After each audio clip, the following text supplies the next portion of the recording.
Oi gente, bem-vindos ao meu canal. Eu sou a Dani da Dani Tutorials e hoje eu vou mostrar pra vocês como fazer a Judy.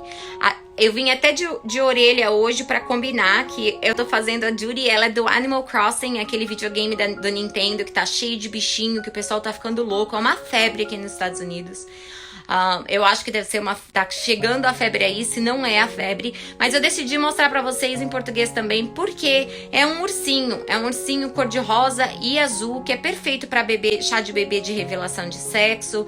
Você pode fazer o ursinho de outra cor, você sempre aprende alguma coisa na modelagem, mesmo que você não conheça o personagem. Então eu decidi vir aqui e dividir pra vocês também. Espero que vocês gostem do vídeo, não se esqueça de se inscrever no canal se você não se inscreveu ainda, pra você conseguir me achar de novo. Dá um joinha depois do vídeo se você gostou e apertar o sininho para receber a notificação de qualquer outro vídeo que está chegando. Um beijo para vocês e eu falo com vocês no meu próximo vídeo. Tchau!